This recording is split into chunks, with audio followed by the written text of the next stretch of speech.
Muy bien, muy buenas tardes, distinguidos participantes, compañeros, compañeras, hermanos, hermanas, amigos de todas las latitudes que nos acompañan en este momento en vivo a través del Zoom y a través también del YouTube. Eh, los saludo a todos con mucho afecto.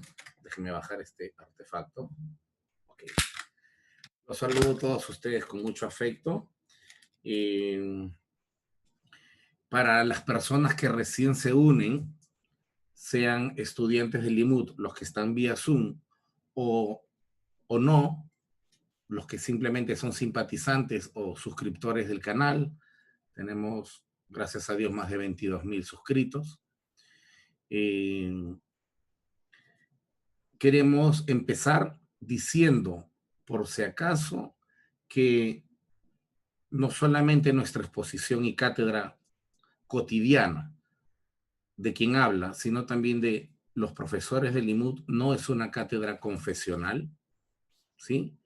En Limud se reúnen personas de buena voluntad, con trasfondo religioso católico, en todas sus variantes del catolicismo, eh, evangélico, igual en todas sus variantes, desde los bautistas, más bautistas, hasta los pentecostales, más pentecostales, adventistas, por supuesto que hay estudiantes adventistas, testigos de Jehová, entre otras confesiones religiosas, también hay gnósticos, ateos, y eso no es un impedimento para poder estudiar los temas que uno prefiere.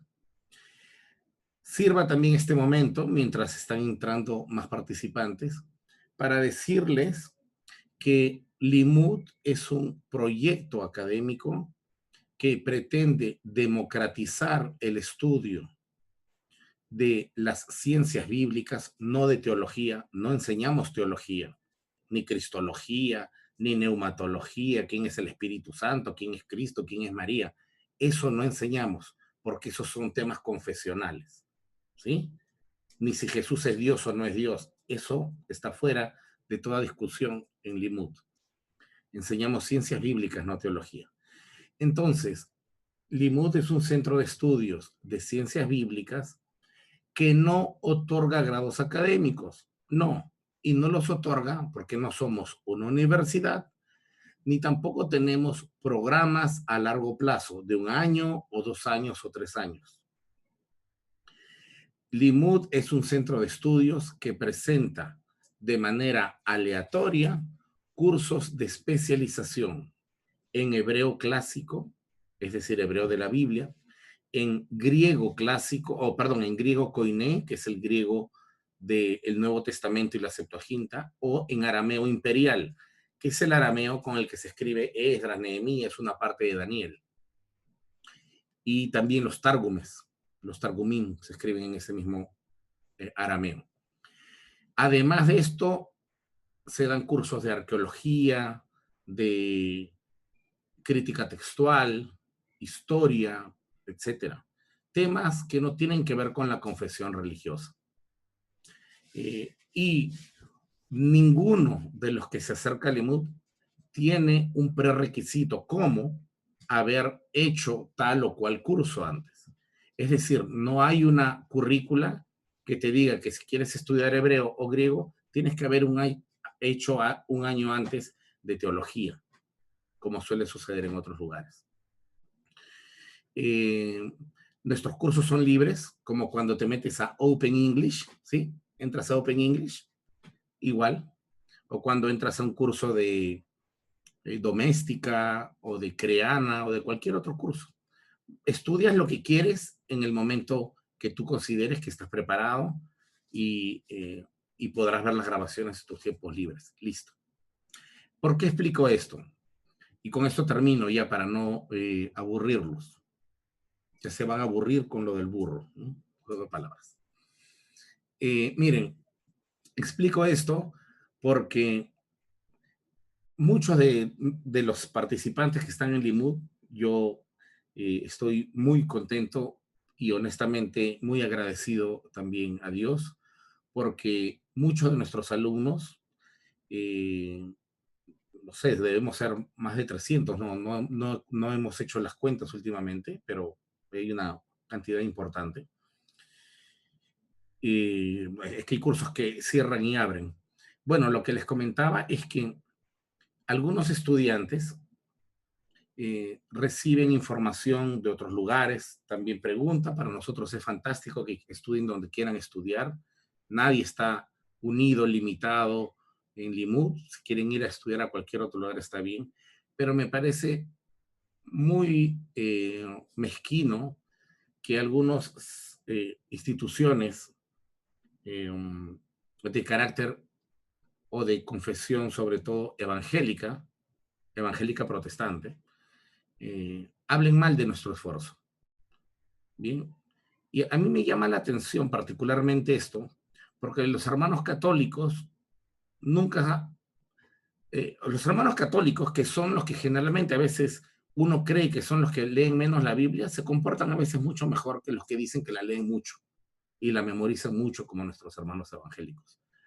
Yo sé que no son todos, que son una pequeña fracción, gracias a Dios, son una pequeña fracción. Pero en fin, solamente quería informar eso a todas las personas que se unen con nosotros por primera vez. Así es que no le voy a dar más larga a esto, les doy la bienvenida a todos. Hola Frank, ¿cómo estás? Un saludo hasta España. Esta hora sí es más decente para ti, ¿verdad? Ya no estás de madrugada aquí.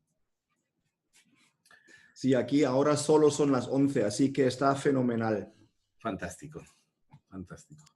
Muy bien, entonces vamos a empezar con un tema que es muy interesante. Miren, vamos a analizar el burro en la Biblia. Estoy convencido de que o la mayoría o la totalidad de las personas que miren este video nunca van a haber visto o no han visto todavía previamente un análisis del burro. Y les voy a decir por qué. No hay un solo libro en español que hable del burro en la Biblia. Y en inglés hay uno o dos. En realidad, uno. Lo demás son por ahí uno o dos artículos sueltos. Hay que, hay que investigar en literatura comparada de Medio Oriente, sea en Egipto, sea en Ugarit, sea en Hati, en textos de Mari, en otros lugares, para poder entender, unir los cabos y luego finalmente entender por qué la Biblia, bueno, y también ir a los hallazgos arqueológicos para entender por qué este animalito se presenta en diferentes lugares de la Biblia. Y nosotros, dado que vivimos en otro mundo diferente al mundo de la gente que escribió las escrituras, claro, si bien es cierto, vivimos en el mismo planeta, pero cuando me refiero a otro mundo, me refiero a que el mundo de ellos ya se extinguió, para nosotros sobre todo. Nosotros vivimos en el mundo de las comunicaciones, la internet, el celular, el teléfono móvil, etcétera. La mayoría de nosotros, la mayoría de nosotros vive en una ciudad, muy poquito seguramente vivimos en el campo, pero la mayoría vive en la ciudad. Y esto nos hace completamente extraños y ajenos a las palabras de un pueblo eminentemente campesino, agrícola, y antes de eso, antes de haber sido agrícola, era nómada en el desierto. Por eso que las palabras, usos y costumbres de estas personas son tan complicadas de entender para nosotros. Muchísimas. Por eso que existen libros como el Nuevo Manual Bíblico de Unger o de Anger, o el libro Usos y Costumbres de los Tiempos Bíblicos de Ralph Gower y otros más, porque nos tienen que explicar a nosotros costumbres que para nosotros son absolutamente desconocidas. Y hay cientos de páginas escritas de diferentes autores para intentar explicarnos diferentes costumbres de la Biblia. Como por ejemplo, voy a poner un ejemplo simplemente en el aire. ¿Por qué Abraham le dice a Eleazar, su criado, oye, anda y busca una mujer para mi hijo Isaac? Y entonces él le dice, muy bien, patrón Abraham, yo iré. Muy bien, pero mira, júrame que vas a hacerlo y toca mi muslo para jurar. ¿Mm? Hoy en día, ¿cómo juramos? Juramos con la manito así. Si eres político, juras con la mano así y la Biblia en la otra, aunque después robes millones, sobre todo si eres político latinoamericano, ¿verdad? Pero, en fin, o juramos de mil maneras. Hay muchas maneras de jurar, ¿sí? Pero en la época de la Biblia, las costumbres son distintas. Ellos juran tocando las partes íntimas de la otra persona. En la Biblia la palabra es yerej, y yerej es un eufemismo para las partes íntimas. ¿Mm? ¿Por qué? Porque no hay una Biblia que tocar, pues no existe en esa época. Para ellos lo más sagrado que tienen son las partes íntimas. Y no es un acto desagradable o un acto de lívido, descarriado. No, no, no. Recuerden ustedes que, por ejemplo, la palabra testigo de un juicio viene porque la persona que va a hablar se está agarrando los testículos. De ahí viene testigo. Búsquenlo en internet. ¿Y por qué se llama así? Porque él se está agarrando lo más valioso que tiene. Y él está hablando, jurando por lo más valioso que él tiene, que es su descendencia. Aquí no hablamos en términos sexuales. Aquí está fuera de discusión el término sexual. Y lo mismo sucede con Abraham y su siervo. Claro, el que no lee o el que no entiende cuál es esta costumbre, incluso lo pueden consultar. Este mismo comentario que yo hago lo hizo el rabino Moshe ben Maimón o Maimónides en la Edad Media, el rabino más famoso de toda la historia judía. Bueno, esto es una costumbre que si no nos es explicada no la entendemos. Así como esta, hay muchísimas costumbres en la Biblia, palabras, hebraísmos, formas de expresión que son absolutamente distintas al mundo en que vivimos y que de ninguna manera serán comprendidas, no a cabalidad, si es que nosotros no entendemos el mundo de la Biblia. Pues bien, ahora hablaremos del burro. El burro significa algo diferente para nosotros que para aquellos. Yo recuerdo cuando yo era niño, no sé si habrá pasado con ustedes, pero recuerdo cuando yo era pequeño en la escuela, cuando un niño se portaba mal o no dejaba hablar al profesor, fastidiaba o no había estudiado la lección, habían hecho creo que eso está prohibido hoy en día, habían hecho de cartulina unas orejas de burro que se las ponían a los pequeños y lo dejaban ahí. Y entonces, en aquella época, estoy hablando hace algunos añitos más, porque no soy muy viejo tampoco. Entonces, lo dejaban al pobre niño, lo dejaban así con una coronita, con sus dos orejas de burro, y eso les decía a todos que aquel niño no había estudiado. Claro, era un método correctivo, creo, lacerante para su orgullo, ¿no? Entonces el día de hoy creo que está prohibido hacer eso y me parece bien. Pero antes era así. En fin, nuestros comentarios es que no sabes eso. Pucha, qué burro eres hoy, ¿verdad? Entonces, eso se escucha en todos lugares de Latinoamérica y seguramente también de nuestra hermana España. No sabes esto, eres un burro. Entonces, para nosotros, el burro es símbolo de brutalidad. ¿Mm? Quizá incluso de estupidez. Y perdona la palabra, la digo con respeto. Es alguien que no estudió. Si no estudias en el colegio vas a ser un burro y después no vas a conseguir trabajo. Eso es lo que pasa en nuestra mente. Pero en el mundo bíblico no es así. En el mundo bíblico el burro es absolutamente distinto. La comprensión que tienen acerca de aquel animalito es distinta. Veremos entonces por qué Abraham elige un burro y no un camello. No dicen que Abraham tiene como 500 camellos. elige un burro para llevar a su hijo Isaac a ser sacrificado. Veremos por qué Salomón entra a Jerusalén para ser coronado en un burro. Veremos por qué el hombre de Dios en Primera de Reyes, capítulo 13, va en un burro. ¿Por qué Balán es cuestionado e interpelado por un burro? ¿Por qué Jesús entra en un burro? Pero si hay camellos, hay caballos, ¿por qué tiene que ser un burro? ¿Por qué Zacarías dice que el rey que va a venir para Israel va a venir en un burro? Esto solamente lo podremos entender en la medida que comprendamos cuál es el valor simbólico y ceremonial del burro en el Medio Oriente. Así de simple. ¿Sí? Ok.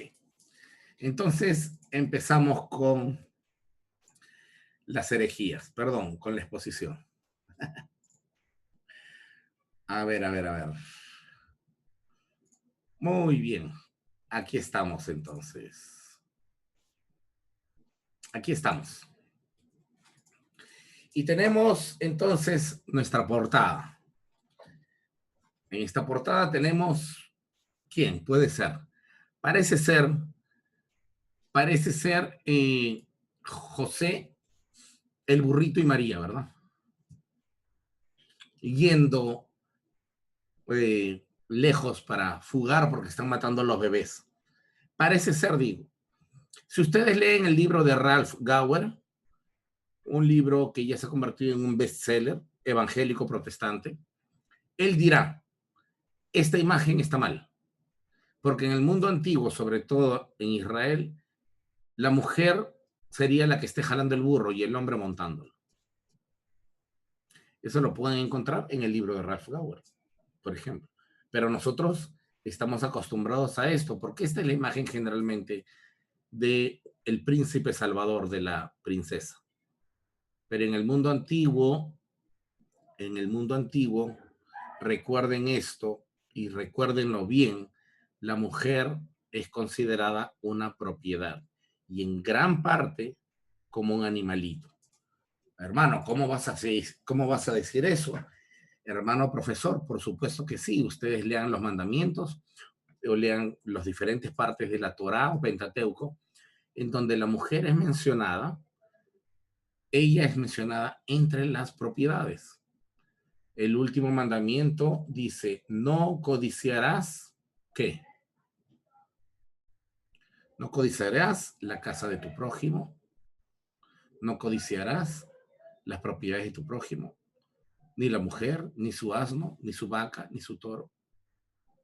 La mujer está en la lista de las propiedades y como tal, muchas veces las concesiones, las amabilidades que nosotros los varones para la mujer en esta época, en una época donde las mujeres pugnan por mucha más igualdad de la que ya existe y está muy bien, esas concesiones, esos actos de caballerosidad no existen en la época bíblica. Así que como diría el profesor Ralph Gower en su libro, esta imagen debería ser reformulada. La bibliografía parcial que hemos utilizado, digo parcial, porque no he podido poner todos los libros que hemos revisado. Aquí hay uno que se llama El burro en la historia humana.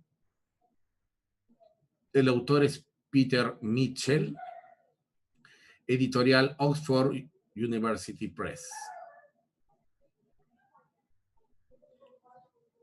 El burro en la historia humana. Una perspectiva arqueológica. Ven aquí abajo, una perspectiva arqueológica. ¿Por qué? Porque los pueblos antiguos dejaron restos de cultura material de cultura material sagrada, ritual, que nos permite entender por qué el burrito era tan importante. Aquí tenemos otro libro que se llama Los burros en el mundo bíblico. Los burros en el mundo bíblico. Ceremonia y simbolismo. El autor es Kenneth Way, editorial Eisenbrauns.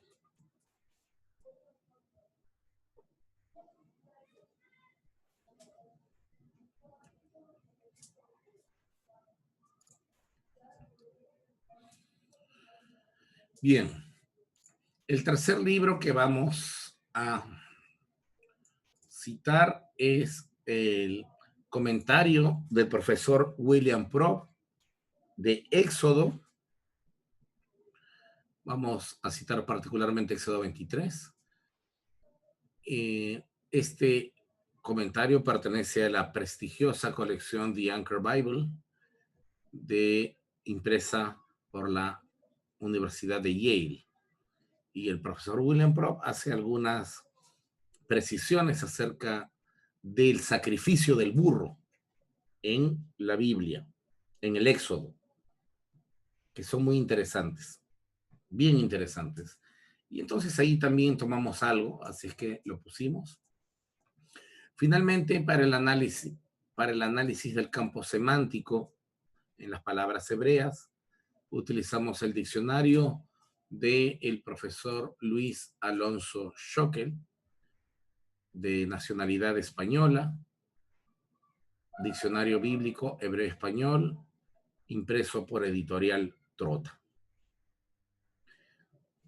Esos son los 4 libros que hemos utilizado como bibliografía para poder, parcialmente, ¿no? Para poder respaldar lo que estamos diciendo.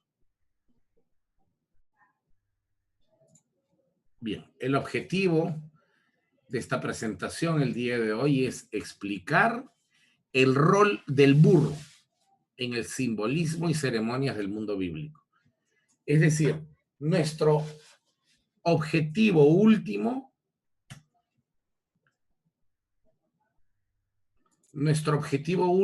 distinguidos participantes, nuestro objetivo último es entender el simbolismo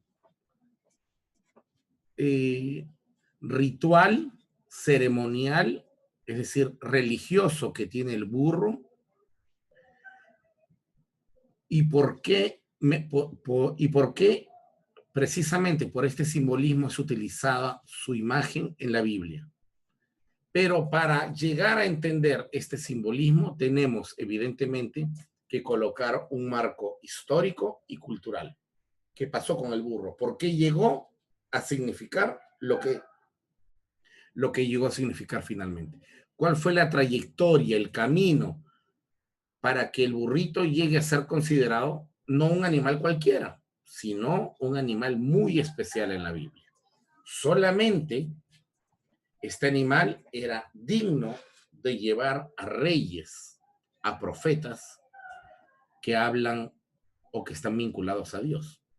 No otro, no el camello, no el caballo, sino el burro.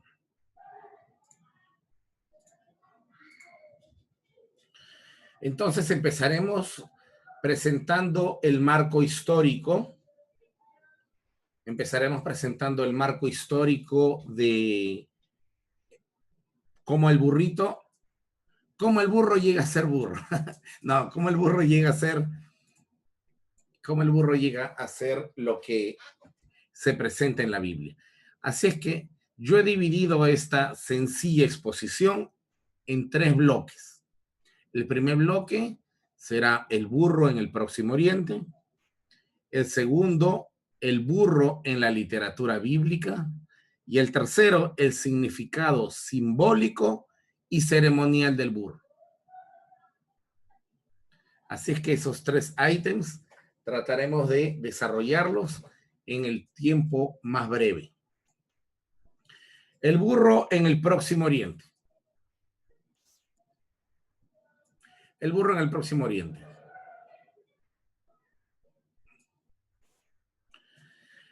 Aquí tenemos nosotros la evidencia arqueológica, la cultura material de los antiguos pueblos que a través de la ciencia y la disciplina llamada arqueología se han encontrado en diferentes lugares de Israel.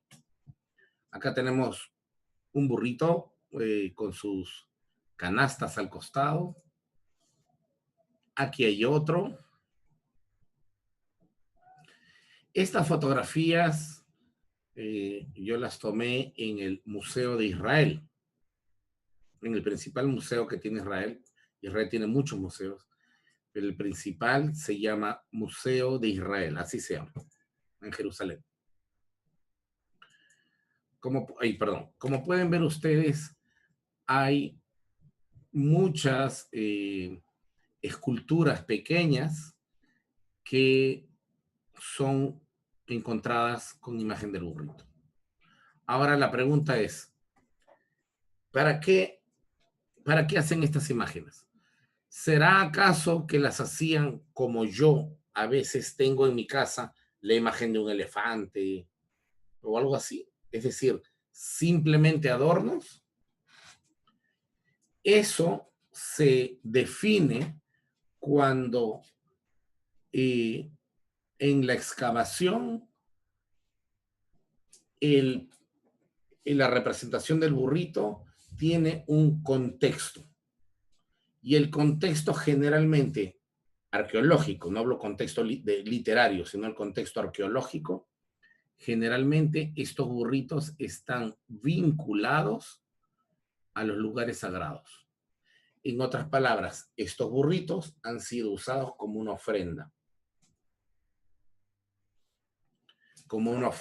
a alguna divinidad.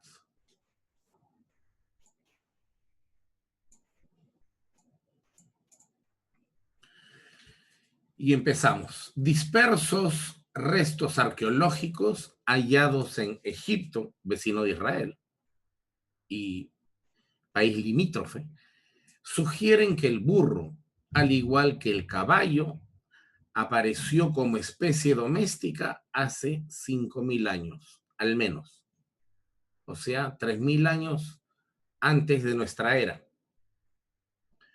Aunque la localización exacta de dónde es que empieza su, um,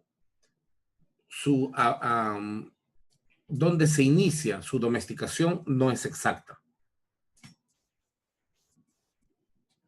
Aquí tenemos un altorrelieve egipcio y vemos a los burritos.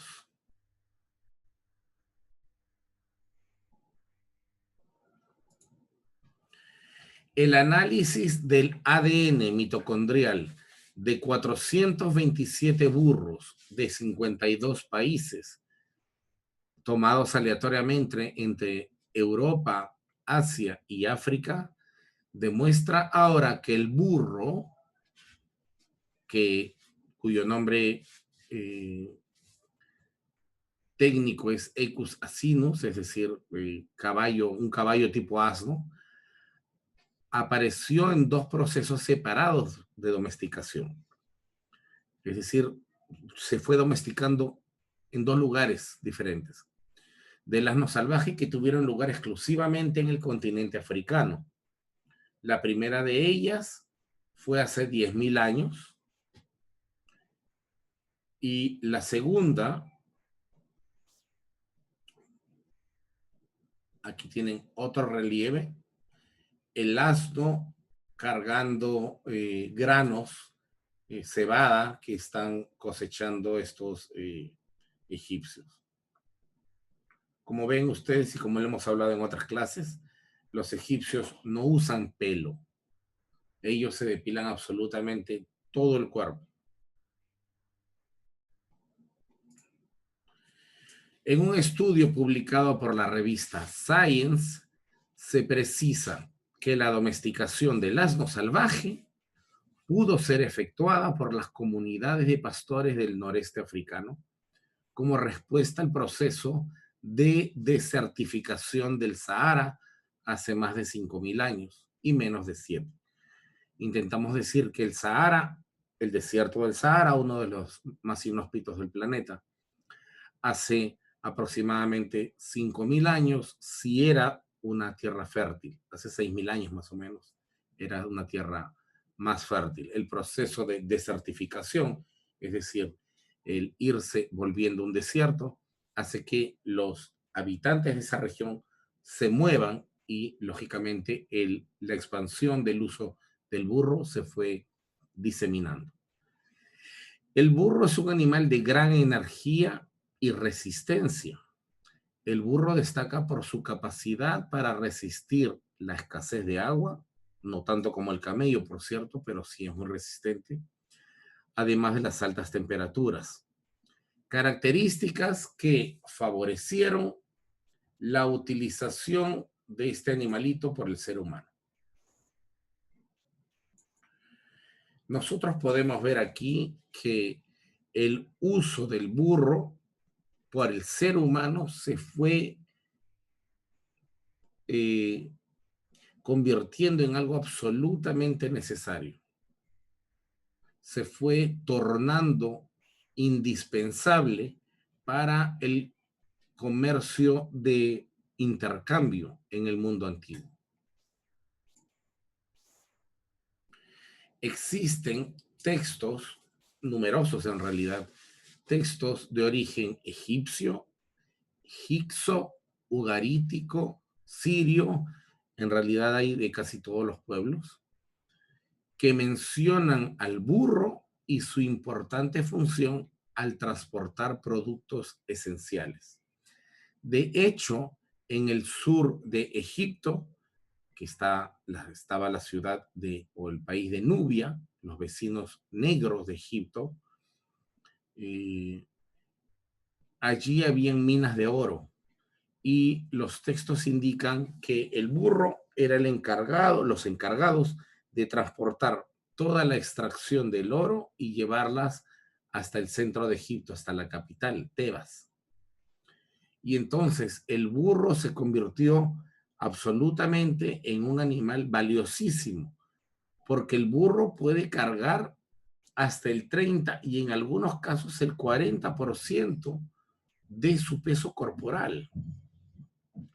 Si el burro, por ejemplo, pesa 300 kilos, el burro puede cargar entre 120 y 160 kilos por largos periodos, por un largo camino. Y esto, pues era realmente importante. Esto lo convirtió en un animal imprescindible para la subsistencia de intercambio. Quisiera hacer una breve pausa aquí. La zooarqueología,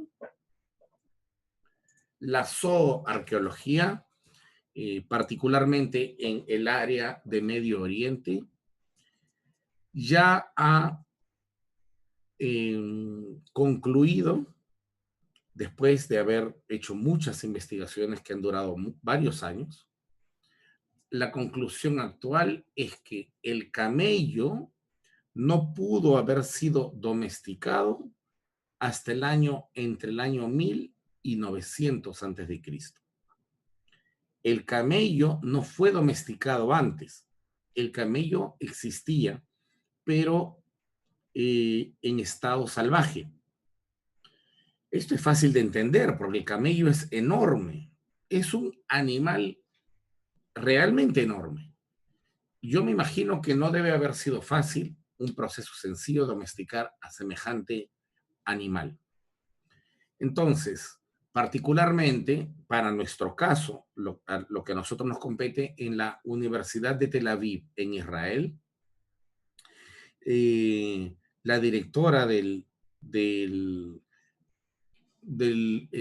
departamento de zooarqueología, no recuerdo su nombre en este momento, soy un ingrato, pero ella, por ejemplo, para lo que nos interesa a nosotros sabemos, por ejemplo, que en Israel el burro no fue utilizado como animal de carga hasta el año 700 a.C. Antes no. La domesticación se hizo en el año entre el 1000 y el 900, pero su uso como animal de carga tiene evidencia. Yo hablo de evidencias La evidencia es hasta el siglo VII, cuando eh, los mercaderes asirios trasladaban goma tragacanto alrededor del imperio. Y allí quedó esto. Entonces, nosotros tenemos imágenes, iconografía, y tenemos textos del año 1500, 1800 antes de Cristo. De hecho, los que han estudiado, por ejemplo, el curso de Éxodo recientemente, vimos nosotros los murales de Beni Hassán, ¿recuerdan? Los murales de Beni Hassán, donde están yendo gente de Canaán, está yendo a Egipto, y todos ellos van en burro. No hay camello. Y entonces, el burro era el animal de carga utilizado y extremadamente necesario para trasladarte. No existe todavía el camello hasta muchos cientos de años después. Toda la información que yo les doy, les pido por favor que la verifiquen, que la investiguen, que la googleen en internet, y si pueden, no solamente googleenlo, sino intenten verificarla a través de diferentes fuentes bibliográficas, porque eso es lo que hace alguien cuando desea aprender. No, cuando alguien desea realmente aprender, no dice simplemente, ok, está bien. Tampoco dice, bueno, está mal. El que dice, ok, simplemente, pues a veces eso es muestra de pereza. El que dice, no, no, eso lo que estás diciendo está mal, pero no muestra evidencias, sino que simplemente dice, bueno, lo que tú dices está mal. ¿Por qué? Porque mi pastor me dijo que está mal. Eso tampoco está bien. Intenten cada uno de ustedes, en la medida de sus posibilidades, ciertamente, buscar información de cada uno de los datos que les doy. Y si no encuentran, me escriben por interno y me dicen, no encuentro datos de esto que dijiste. Y yo les envío información. Seguimos. Entonces el burrito, se convirtió en una muy valiosa adquisición. No cualquiera tenía un burro. El burro se hizo un animal requerido, necesario, solicitado, caro. Entre los egipcios, por ejemplo, llegó a tener ya cierto estatus que permitió que se le vincule a un dios. Entonces, se le vinculó al dios Set, debido al valor que llegó a obtener el burro. Y ustedes, si quieren, pueden buscar en Google dios Set burro. Busquen así y les va a salir la información de la mitología egipcia, diciendo por qué el dios Set se vincula o se une o se relaciona con el burro. Es importante también decir en este momento que las personas del mundo antiguo, en general, las cosas que les son a ellos de suprema utilidad, de gran utilidad, y que ellos consideran que estos elementos realmente cambian su vida para bien, ellos suelen atribuírselas a las divinidades. No importa en qué divinidad creas, a Yahvé, a Baal, a quien fuera. El hombre antiguo todo lo relaciona a Dios. Si vino una enfermedad, Dios me castigó. Vino la plaga, Dios me la mandó. Se salió el río, Dios está enfurecido. Te fue bien en la cosecha, Dios está feliz. El mundo antiguo, un mundo pre-científico, un mundo pre-analítico, sino más bien el mundo de la Biblia, un mundo empírico, un mundo animista, mitológico, eminentemente, supersticioso, ¿no? Porque no tienen ciencia, Entonces, si llueve, creen que Dios está mandando agua. Ellos no saben lo que tú y yo sabemos por la escuela y la universidad. No lo saben. Entonces, todo lo atribuyen a la divinidad. Todo. Lo malo y lo bueno. Y por tanto, dado que el burrito es bueno para ellos, entonces el burro se considera un regalo de Dios. Los dioses enviaron al burro porque nosotros necesitamos la ayuda de este animal. Por tanto, los dioses son buenos. Nos han enviado un burro. Y por eso es que los egipcios relacionaron la imagen de Set. Set tiene otras imágenes también, ¿no? Pero relacionaron la imagen de Set con la del burro. ¿Bien? Y la gente del mundo de la Biblia no es diferente. La gente del mundo de la Biblia también tiene supersticiones, tiene mitos, tiene leyendas, igual que los demás pueblos de su entorno. Salvo que tú creas que las personas que escribieron la Biblia bajaron del cielo, ¿m? Y son una especie de ángeles, pues en ese caso nada más no serán personas normales. Pero eso no es cierto, pues. Las personas que escribieron la Biblia y el pueblo del cual la Biblia narra son personas normales, de carne y hueso como ustedes y yo.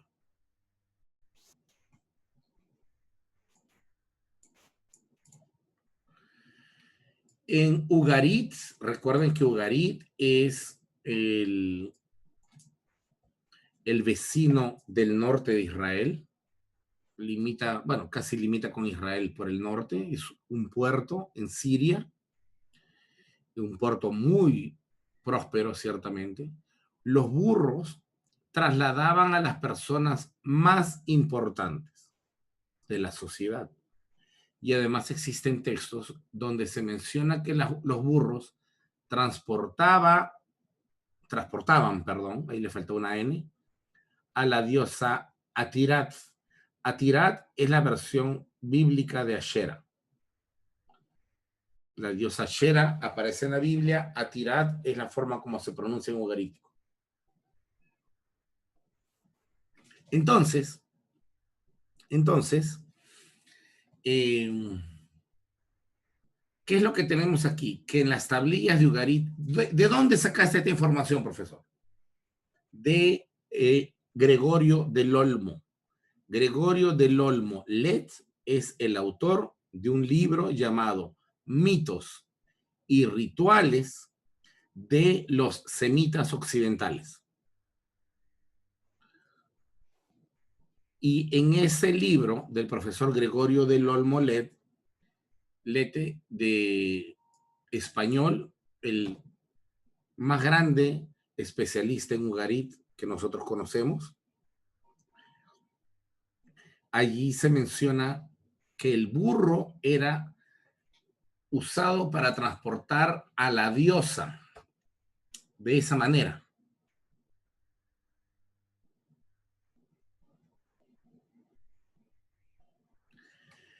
Porque si el burro puede transportar oro, si el burro puede transportar y transporta ciertamente todo lo que nosotros necesitamos para vivir, como alimentos, granos, vino, vieron ustedes que habían un burrito allí pequeño con unos cántaros grandes, ellos transportan todo lo que nosotros necesitamos para vivir, pensaban ellos. Vino, porque en el mundo antiguo no toman agua. Ellos ya se han dado cuenta que el agua les trae dolores abdominales o cólicos, y entonces toman vino o cerveza. Y también se han dado cuenta que el burrito es extremadamente necesario. Entonces, el burro llegó a significar ya estatus, cierto estatus. ¿Entienden?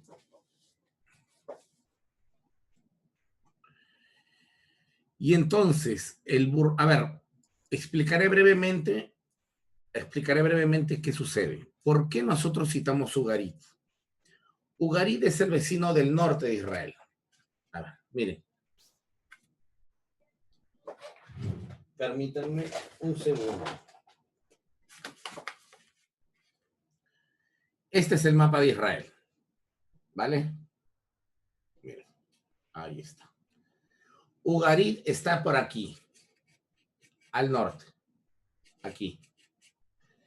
Cuando Ugarit, que está al norte de Israel, aquí arribita, cuando Ugarit, que está al norte de Israel, fue destruida por los pueblos del mar en el año 1200 antes de Cristo, muchos de los que están aquí huyeron aquí, es decir, fueron al sur, a las montañas de Israel, a refugiarse.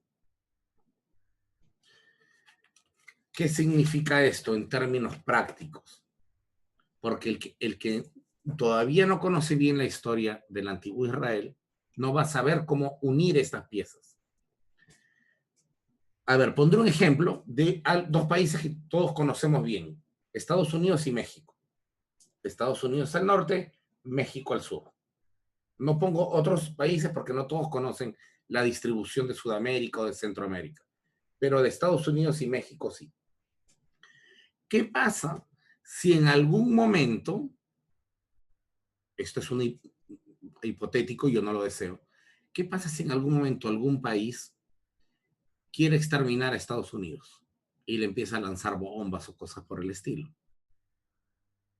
¿Se van a quedar ahí los americanos o van a intentar salir? Van a querer salir. ¿A dónde se van a ir?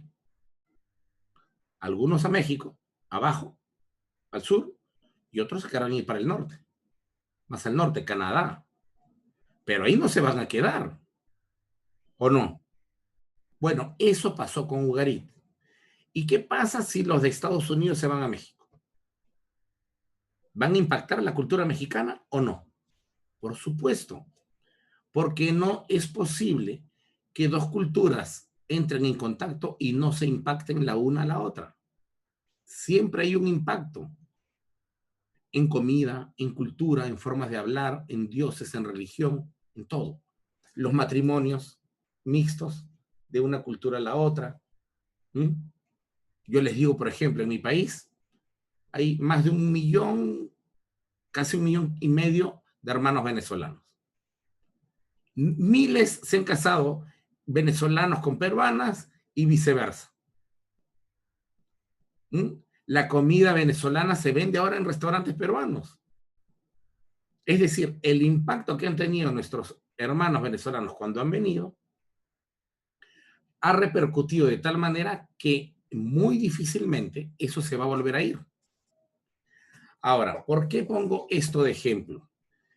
Porque cuando Ugarit en el año 1200 antes de Cristo es destruida, sabemos nosotros por las tablillas cuneiformes que se escriben por el rey, el último rey de Ugarit, que se llamó Hammurabi, homónimo del rey de Babilonia, sabemos que mucha gente, ellos ya no tienen cómo defenderse, y entonces mucha gente se va antes de que se hunda el barco.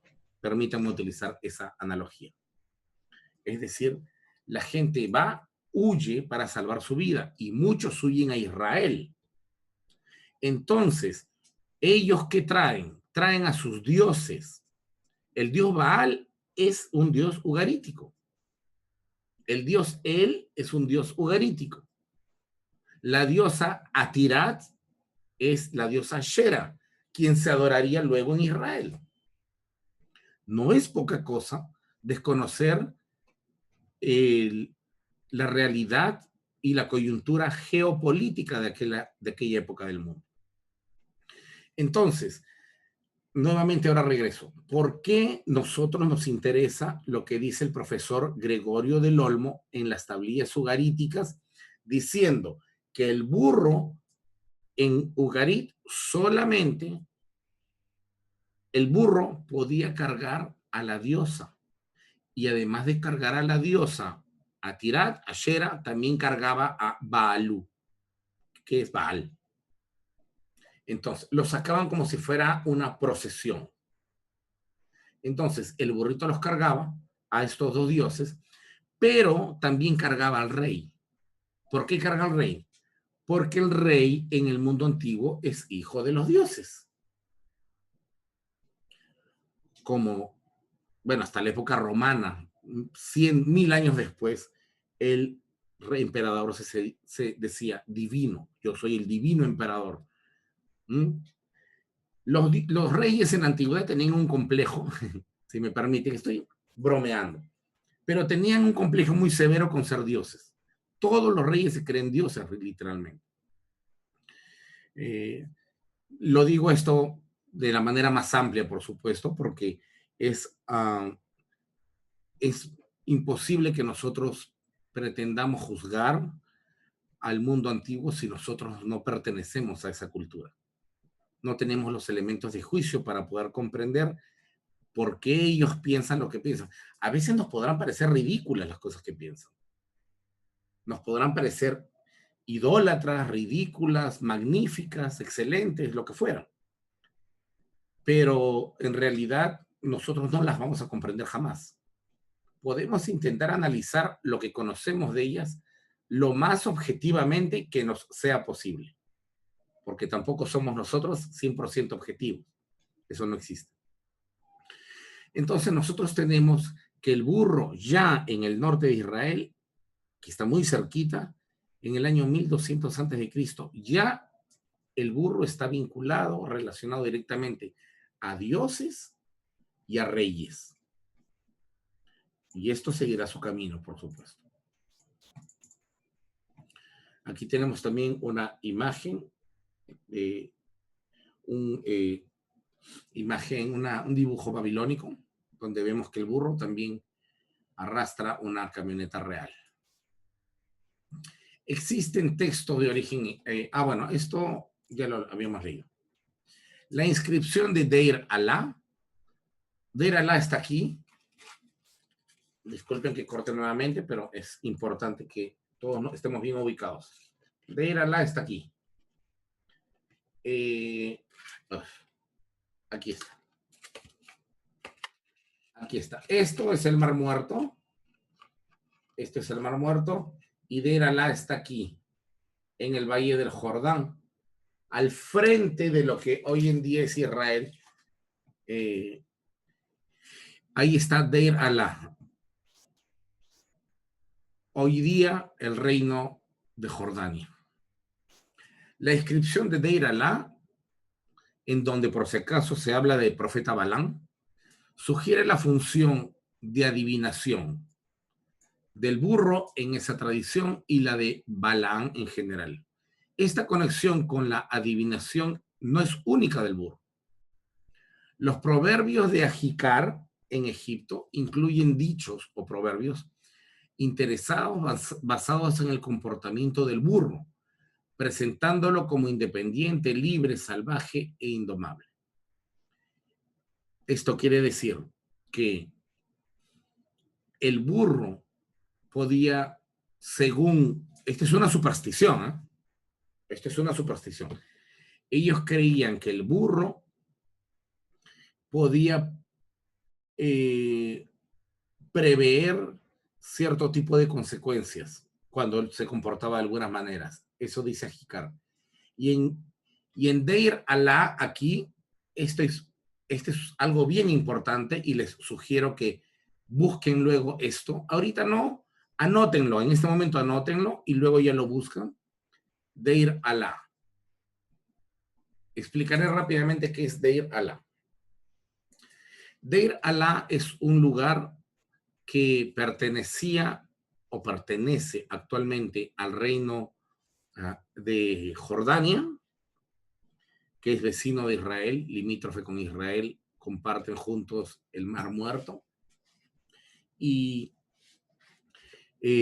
allí se encontró un templo en Deir Alá, de la época bíblica, del siglo IX antes de Cristo, la época del profeta Elías. ¿Y qué encontraron allí? Encontraron un templo y en ese templo, en la pared, había dibujado y escrito varias cosas. Una de ellas habla de un profeta llamado Balaam. Balaam, ¿sí? Y este profeta Balaam está vinculado también en el poco texto que hay con un burro. ¿Cómo van a hacer ustedes luego de terminar esta sesión? Van a buscar Deir Alá, Balaam, Israel. Ponen así, con ese criterio, Deir Alá, Balaam, Israel. Y le das Enter. Y allí te va a salir mucha información de la inscripción de Deir Alá. Y vas a poder leer toda la inscripción, ver fotografías, ver la historia del hallazgo, etcétera, para que estés bien informado. Yo aquí lo menciono de sopetón nomás. Bueno, entonces, volvamos a lo nuestro. Ya tenemos que los habitantes de Ugarit y los habitantes de egipcios están relacionando con el paso de los cientos de años de la importancia del burrito, ya lo van relacionando con los dioses. Ya no solo es importante para tu economía, para tu subsistencia, sino que, dado la superstición que ellos tienen, dicen, entonces Dios no los puede haber mandado, porque Dios es bueno. No importa qué Dios, Amon-Ra, Set o quien fuera, o Yahvé o él, pero ellos dicen que Dios se los ha mandado. Entonces, este burrito es un animal especial, porque sin él morimos. ¿Nos parece tonto que vean al burrito así con la superstición? No. Hasta el día de hoy yo escucho cuando un perro aúlla, sí, y les digo aquí donde vivo, está huyendo el perro, va a morir alguien. Eso es superstición. Hasta ahora se dice, 2020, época de la información, internet, muy científicos, seguimos. No pases debajo de la escalera, hermano. Mala suerte. Uy, el gato negro, viernes 13. Seguimos con lo mismo. Pero es así es la naturaleza humana. ¿Sí? Y generalmente hay que autocriticarse y para sacarse ciertas costumbres que uno tiene, pero en términos generales, el ser humano es así. Así es que si hoy en día, 2000 años después de Cristo, seguimos pensando así, no, no nos debe parecer tonto que 1000 años antes de Cristo, hace 3000 años, pensaran de esa manera del burro. Hasta ahora no. Muchísimas cosas seguimos pensando igual, no solo eso. Muy bien. Entonces, aquí, antes de pasar a la segunda parte, que es ya propiamente el burro en la Biblia, mis distinguidos compañeros, compañeras, hermanos y hermanas. Y ahora vamos a entrar recién. Lo que hemos hecho es dar un marco nada más, un marco cultural de cómo se ve el burrito en el Antiguo Oriente y cómo por su utilización el burro llegó a escalar en el imaginario colectivo hasta ser considerado un animalito que viene de la divinidad. No es Dios, es un regalo de Dios, es un regalo divino. Y como regalo divino es un nexo entre la divinidad y los seres humanos. Así ellos lo consideran. Y por eso que ese burrito, como veremos al final, va a ser el único digno de llevar reyes, profetas, y por eso es que el Evangelio dirá que a Jesús lo lleva un burrito, no un caballo, no un camello. Pero no voy a hacer un spoiler del final. Vamos a ver si hay alguna pregunta, duda, comentario, herejía, profecía o algo que quieran ustedes comentar. Profe, en otras palabras, es como algo así como lo sagrado no es el burrito, sino lo que lleva el burrito, o lo que en sí presta la ayuda el burrito.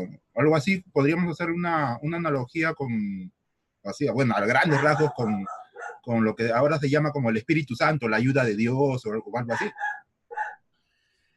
Yo no iría tan lejos, querido Luis, Pero no, el burro es un animal altamente funcional, muy útil. El burro es al hombre antiguo lo que el camión para trasladar productos es hoy en día al agricultor. ¿Me entiendes? Si el agricultor no tiene un camión, todos le llaman camión para transportar productos, sí, ¿verdad? Si el agricultor no tiene un camión para transportar sus productos, de nada le sirve. Sus productos al cabo de 1 o 2 semanas se malogran, se pudren, se oxidan y se terminó. Entonces, el burro es la diferencia entre la vida y la muerte para ese agricultor. Como el camión es para el agricultor de hoy en día. El que produce uva, el que produce todas las cosas. ¿De qué me sirve sacar oro si no lo puedo llevar de un lugar a otro? Entonces, el burro es altamente funcional y yo creo, querido Luis, que el valor intrínseco del animal es por su funcionalidad. Es tan extremadamente útil que para el ser humano llega a ser imprescindible. Recuerda que es la única forma de llevar lo que fuera de un lado para otro. Y dado que es tan importante, imprescindible, llegó a empezar a ser caro. Y llegó a simbolizar nobleza. Así es. Gracias, Luis. ¿Alguien más desea hacer un comentario o pregunta? Si no hay nada, entonces seguimos a la siguiente parte. Ok. El burro en la Biblia, en la literatura bíblica. Este es el corazón de nuestra exposición. No la conclusión, pero sí el corazón. Y aquí sí la cosa se pone buena. El burro en la literatura bíblica. Las palabras que se traducen, los que leen hebreo aquí podrán leerlo también. Igual lo puse en español para los que no leen hebreo. Las palabras que se traducen como burro, asno o pollino en nuestras Biblias en español son las siguientes. Está primero la palabra jamor.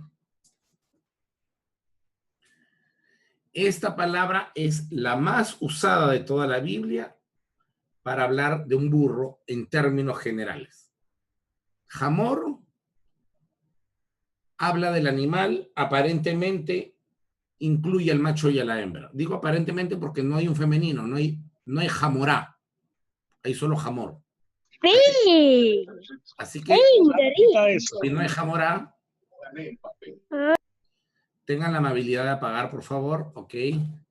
Si no hay jamora, entonces la palabra jamor, burro, aparentemente incluye a ambos géneros.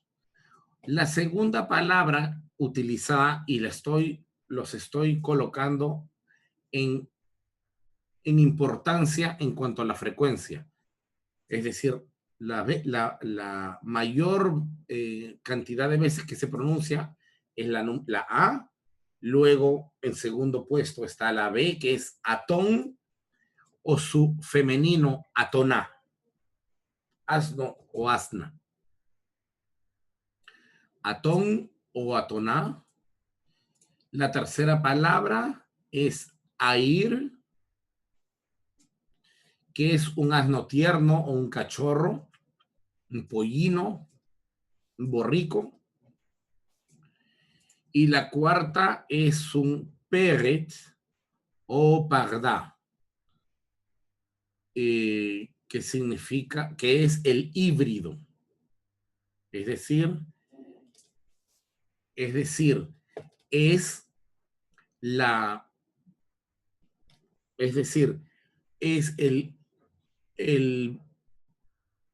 cría que sale cuando cruzas a un burro con una yegua. Que era lo conveniente, ¿verdad? Cruzar al revés no es conveniente. Cruzar al caballo con una burra No es conveniente porque la cría es pequeña.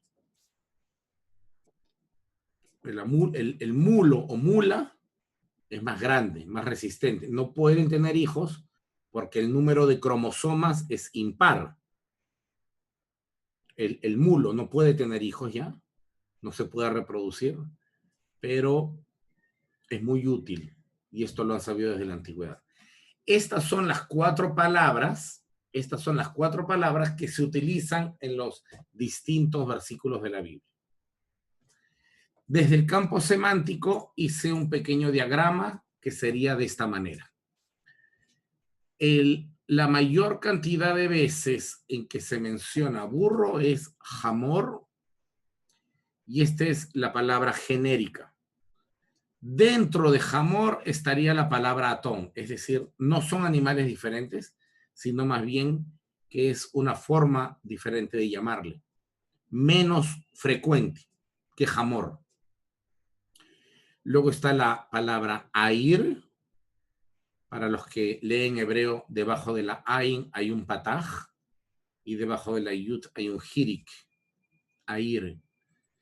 Y luego está la palabra peret, que sería la mula. Air es air, es el burro pequeño. ¿Ya? Air es el burro pequeño, el cachorro. Así es que el campo semántico tiene a estas cuatro palabras que son en diferentes pasajes de la Biblia, las que se utilizan para hablar del mismo animalito en diferentes formas, sea cachorro, sea adulto, sea macho, sea hembra, se utilizan estas cuatro palabras. Muy bien. Y aquí está a donde yo quería llegar. Miren, en la literatura, aquí no está mencionado todo, porque si menciono todas las veces, probablemente no nos dé el tiempo. Igual creo que ahora no nos va a dar, pero no importa. Miren, 1. Abraham lleva a su hijo Isaac a sacrificio en un burro. Vamos a leer Génesis 22:3. Luego, a ver, vamos a llamar para que todos participemos, ¿ya? Génesis 22:3 va a leer Luis Capoena, Génesis 49, 10 y 11 leerá Mari González, Génesis 33:18 leerá Frank Winkler, ¿puede ser? ¿Sí? Frank Winkler. Bien. ¿Qué más? Éxodo capítulo 13, versículo 12, leerá Elisa Rojas. En número 5, números 22, el pastor Cristian Gómez. ¿Está bien? Ok. Vamos a ir leyendo eso entonces. Número 1. Abraham lleva a su hijo Isaac a sacrificio. Adelante. Al día siguiente, Abraham se levantó, le puso la albarda a su asno y se llevó consigo a 2 de sus siervos y a su hijo Isaac. Cortó leña para el holocausto y se dispuso a ir al lugar que Dios le dijo. Muy bien.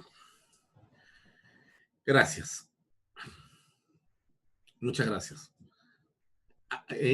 Miren, yo quisiera comentar todos los textos. No voy a poder comentar todos porque nos vamos, pero existe un motivo por el cual Abraham, que es considerado como un rey, el rey fundador de la dinastía israelita, judeo-israelita, el padre, el patriarca de todo Israel, hay un motivo por el cual va a llevar a su hijo Isaac en un asno.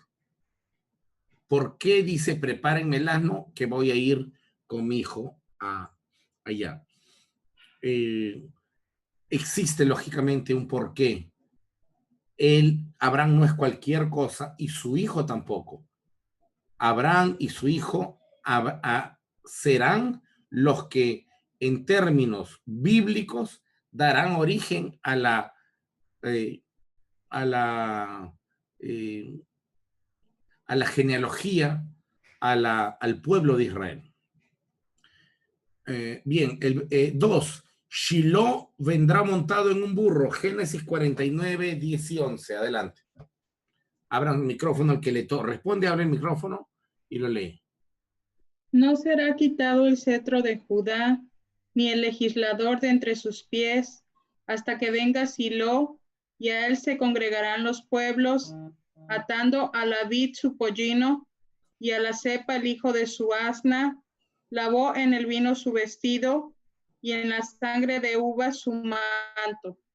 Estupendo, mira, no será, es decir, no será quitado el trono de Judá hasta que venga Shiloh. Nadie sabe hasta el día de hoy, quién rayos es Shiloh. Bien, desde el punto de vista de la Biblia hebrea, esto debe haber significado algo, al día de hoy no sabemos. Claro, hay interpretaciones cabalísticas, gemátricas, que dicen que habla del Mesías, hasta que Adiabo Shiloh, etc. Pero eso escapa fuera del campo de las ciencias bíblicas. Sabemos que dice el texto, que cuando venga él, atará a su burrito, lo atará a una vid. Es decir, el gobernador ha venido montando un burrito y cuando ya llegue a gobernar va a bajar del burro y al mismo estilo del viejo oeste amarrará el burro a un lugar seguro y él empezará con su gobierno. Entonces, desde aquí, miren la importancia del burro. En el versículo 3, en Siquem el burro es parte de la tradición. Génesis 33, 18. ¿A quién le corresponde eso? A mí, Moré. Gracias. Después, Jacob, cuando regresaba de Padán Aram, llegó sano y salvo a la ciudad de Siquem, que está en la tierra de Canaán, y campó delante de la ciudad. Muy bien. Aquí yo intentaré hablar aunque sea un poco. Busquen todos en su Biblia Génesis 33 si fueran tan amables.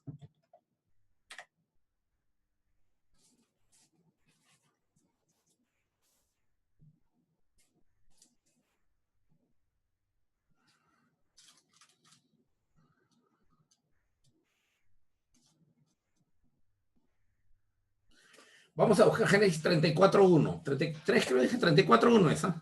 Bien. Dice así. Dina, la hija que Lea había dado a luz a Jacob, salió a ver a las hijas del país y la vio Siquem, hijo de Hamor. Ahora miren la pantalla. Miren aquí la pantalla. ¿Cómo se dice burro? ¿Lo ven? Entonces, y se escribe idéntico en hebreo, ¿eh? Claro, en nuestra Biblia en español a veces lo ponen con H, pero en hebreo es con J de Juan. El hebreo. Esto tiene que ver con algo muy importante. En el libro de Josué se va a realizar posteriormente el pacto de Siquem. Yo no sé si ustedes recordarán el pacto de Siquem. Josué 25, se me falla la memoria. El pacto de Siquem tiene que ver con la fidelidad a Yahvé de todos los clanes de Israel. Y entonces, en este pacto se desarrolla en Siquem. Siquem es una de las ciudades más importantes de la Biblia. Y entonces, este relato está directamente relacionado con el pacto de Siquem. Hay algunas cosas interiores del relato que van a relacionarlos directamente.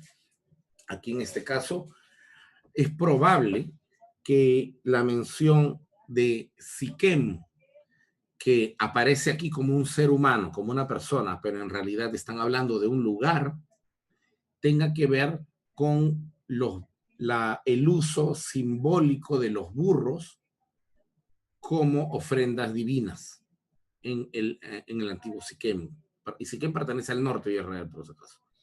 Y en el norte de Israel, este tipo de culto era frecuente hasta su deportación. Ok, continuamos.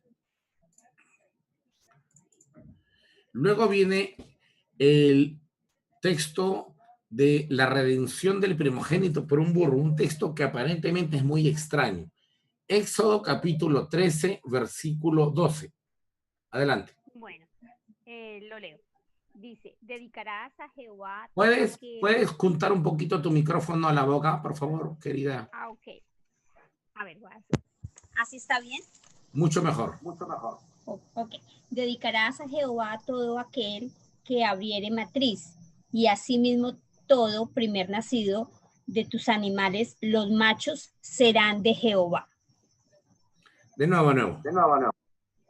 Sí. Dedicarás a Jehová todo aquel que abriere matriz, y asimismo todo primer nacido de tus animales, Sí. los machos serán de Jehová. Listo, o sea, todos los machos que abren Todos los matriz machos. de todos los animales son de Jehová, incluyendo al primogénito humano. ¿Qué más? Siguiente. Más el 13, más todo primogénito de asno redimirás con un cordero, y si no lo redimieres, quebrarás su cerviz. También redimirás al primogénito de tus hijos. Muy interesante, extremadamente interesante. Muchas gracias, querida Elisa. Ahora, antes de continuar, nosotros vemos aquí que hay una orden. Tienes que sacrificar a todos los primogénitos de tus animales. Al primer hijo de una oveja, de una cabra, de un toro, de una vaca o lo que fuera. Pero hay 2 machos que debes dejar que vivan. Para tal efecto, alguien tiene que morir en lugar de ellos, para los dioses, porque todos son regalo de Dios. Y así es que a Dios hay que devolverle, dicen ellos. Hay 2 seres que vas a salvar, que no van a ser sacrificados. Tu hijo humano, el primogénito, a ese, antes de que lo vayas a sacrificar, porque lo sacrificaban, en Israel antes se sacrificaba también niños humanos, por si acaso, y está en la Biblia. Entonces, cuando la costumbre cambia, dicen, ya no vamos a sacrificar niños humanos. Ahora lo que vas a hacer es traer dinero por tu niño. ¿Ok? Y ya tú te quedas con tu niño. Pero hay otro ser que no va a sacrificar, y es el primogénito burrito. El primogénito del burro tampoco lo vas a matar. Pero dado que tiene que morir alguien en lugar de tu primogénito burrito, entonces vas a traer a un reemplazo. Un reemplazo que no vale igual, porque el cordero no vale igual. Y si tú no traes un cordero, vas a tener que romperle el cuello a tu burro, la cerviz, y lo matas. Pero ese burro no se queda. Así nomás. Tienes que pagar por el burro trayendo un animal o lo matas. Evidentemente la gente traería un animal. No hay registro bíblico ni extra bíblico de que hayan matado al burrito por eso. Así que aparentemente nadie quería perder a un valioso burro. Era mejor dar a una oveja que es más barata o a una cabra, sin duda alguna. Pero ¿por qué hay que salvar al burro? Si el burro es un animal que está incluido y es uno de los primeros en la lista de los animales impuros. ¿Qué opinan ustedes? ¿Qué piensan? ¿Por qué hay que salvar al burro? Si el burro es de todos los animales impuros, de todos, ahí está el burro. Por lo funcional. Es una opinión, está bien. Gracias, Francisco. ¿Alguien más tiene otra opinión adicional a la de nuestro compañero Francisco? Por el lazo divino que pueden ellos tener con el animal. Ya, interesante, por el lazo divino. Gracias, Luis. Es impuro para comerlo, pero no para usarlo para la transportación. Muy bien, gracias Elizabeth. Ok, nuestros compañeros han hablado y ciertamente todos tienen razón. El burro es un animal extremadamente útil y si bien está dentro de la lista de los animales a los cuales debes de evitar, no solo comerlos, sino en realidad incluso hasta tocarlos, el burro es la excepción a la regla. Y es la excepción a la regla por dos motivos. Primero, porque es imprescindible para las labores comerciales. No puedes trasladar tus productos agrícolas o de cualquier otra naturaleza si no está el burro. Pero además porque ese burro, de alguna manera, es también un regalo divino. No te lo vas a comer, como dice Elizabeth, nuestra compañera desde Venezuela. No te lo vas a comer, pero sí lo vas a salvar porque ese animalito es útil. Es útil porque Dios te lo ha traído. Seguimos. Luego tenemos a Balaam. Balaam monta un burro y este último, es decir, el burro, habla porque Yahvé abre su boca. Y está además aquí asociado a la adivinación. Número 2222. Bien. Adelante. Dice, cuando iba, se encendió la ira de Yahvé y el ángel de Yahvé se puso en el camino para estorbarle. Él montaba la burra y sus dos muchachos iban con él. Muchas gracias. Aquí nosotros tenemos algo, un relato que es bien interesante. A ver, hay que ser de los presentes en el Zoom o en el YouTube que nos están mirando, de los presentes, que quiere pensar que el burro habló, ya ese es un tema absolutamente personal. Bien, en la Biblia y en todos los relatos de la antigüedad, los burros, y no solo los burros, otros animales hablan.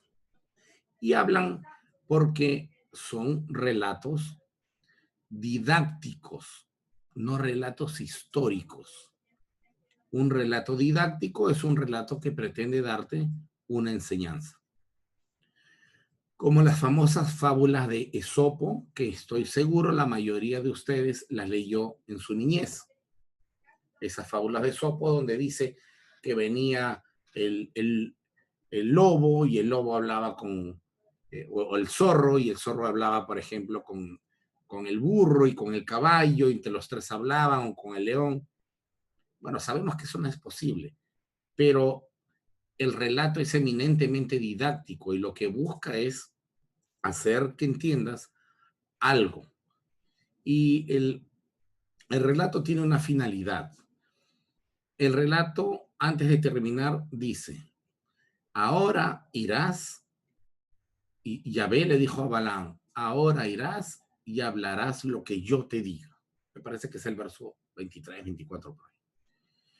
Ese es el versículo central de este pasaje. No importa si el burro habla o no habla. Para mí el burro no habla, es imposible. Ningún animal puede hablar. Claro, literariamente sí. Pero eso es irrelevante para el tema de la fe o algo por el estilo. Lo importante es que te enseñe este pasaje. Y más allá de esto, es qué pretende el autor. Claro, porque tú puedes sacar de aquí una enseñanza devocional, una enseñanza espiritual para el siglo XX, para vivir tu vida en la época del COVID. Ok, pero eso no está en la mente del autor, pues. ¿Sí? Seamos honestos, eso no está en la mente. El autor tiene un mensaje inicial. Y el mensaje inicial no eres tú ni yo. El mensaje inicial es él y el público para el cual él escribe. Y eso está claro en el proceso de la exégesis. Que le hagas una aplicación hermenéutica a la actualidad, eso es otra cosa, absolutamente legítimo y necesario, pero es otra cosa. Y en el relato principal, inicial, original del autor y sus lectores, este relato hace hablar al burro, pero el burro no está solo, el burro está llevando a un profeta, tal como veremos más adelante con el otro profeta. El burro está llevando a un profeta que sí existió, según Deir Alá, que ya les recomendé que lo lean. Eso no significa que lo del burro sea cierto, pero está llevando a un profeta y finalmente el profeta no hace lo correcto. Y al no hacer lo correcto, el autor del texto, de manera ingeniosa y haciendo uso de una técnica literaria que es muy usada en Medio Oriente, que se llama el discurso inverso. El discurso inverso es cuando es una especie de dialéctica donde el otro dice lo que tú deberías haber dicho. Bien, más o menos como cuando Jesús pregunta, ¿quién crees tú que soy yo? O cuando pregunta, ¿quiénes creen ustedes que es el prójimo? Es decir, espera interpelar al auditorio. Ahora,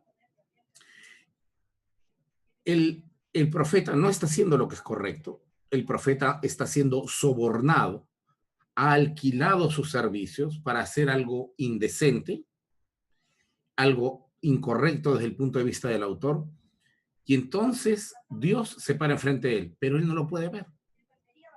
No es el ángel de Yahvé, como quieras. Lee el otro texto, dice que es Yahvé. Yahvé, el ángel de Yahvé, como fuera. Es un enviado de Yahvé, pero el profeta no lo puede ver. ¿Por qué no lo puede ver? Pero el burro sí lo puede ver. El burro está más conectado a Dios que el profeta. El burro puede ver a Yahvé o al ángel de Yahvé y el profeta no puede. ¿Cierto? Entonces el burro ya no quiere avanzar y el otro lo empieza a agarrar a palazos. Y entonces Dios abre la boca del burro y el burro habla porque Dios le dice que hable. Habla. En el relato literario. Pero el profeta no habla lo que dice Dios. ¿Se dan cuenta? Entonces, aquí es impresionante lo que está intentando decir el autor, porque el burro, que es un animalito, que proviene de Dios como un regalo divino para ellos, está más relacionado con Dios. Él puede ver al hombre de Dios, o al ángel de Dios, o a Yahvé, como quieran llamarle, lo puede ver, le permite hablar, él habla casi en nombre de Yahvé, diciéndole, ¿y tú por qué me golpeas? Le permite. ¿Yo acaso te he hecho algo para que tú me golpees? Es decir, tiene que hacerlo recapacitar. Finalmente, Balaam recapacita, pero Balaam solo ve y se abren sus ojos para ver al nombre de Dios después que el burro lo hizo entrar en razón. Entonces, el burro aquí es fundamental. No es cierto que el burro haya hablado, no es cierto. Pero para el autor, sin ese burro que acompaña a todos los profetas, y ese burro que es un regalo de Dios, el profeta Balaam no hubiera recapacitado. Ese es el fin del relato. Y luego en el verso siguiente dirá, y Yahvé le dijo, ahora irás y hablarás lo que yo te diga. Porque él iba a hablar lo que no le había dicho Yahvé, sino que el rey Balac le había dicho. Entonces el relato es bien interesante. Y vamos a ver, miren las cantidades de veces que aparece. A ver, tenemos el número 6. Voy a pedirle a los demás que nos quieran acompañar, por favor, para que nos puedan hablar. En el punto 6, vamos a leer Primera de Reyes 1:33. Vamos a pedirle a Mari, de repente puede decirle al caballero que está a tu costado que nos ayude con esa lectura. Luego el versículo de Jeremías 22:19, lo puede leer Luis Parra, por favor. Zacarías capítulo 9, versículo 9, Fernando Gima, si fuera tan amable. y Jorge Castro Lucas 19:30. Si alguien no puede leer por algún motivo, porque no tiene audio o está malogrado su micrófono, me dice y cambiamos a otra persona sin ningún problema, ¿sí? Bien. Salomón entra a Jerusalén para ser hecho rey como un burro. No como un burro, perdón. Entra sobre un burro. Ok, adelante. Y el rey les dijo, tomad con vosotros los siervos de vuestro señor y montad a Salomón mi hijo en mi mula y llevadlo a Gijón. Muy bien, muchas gracias. Una ligera pausa aquí nuevamente. Ya saben ustedes los versículos que van a leer, ¿verdad? Jeremías 22:19, ya sabe quién, Zacarías 9:9 y Lucas 19:30. Ya, anótenlo por favor porque voy a cerrar la pantalla. Bien. Aquí nosotros vemos que cuando Salomón ya va a heredar el trono de David, vemos que el rey David dice, por favor, monten a mi hijo en mi mula, es decir, el rey iba en mula, en burro, el rey David tenía su propio burro, y ahora que ya va a morir y quiere que su hijo Salomón sea el rey, entonces lo monta en su mula. Esto es muy simbólico, porque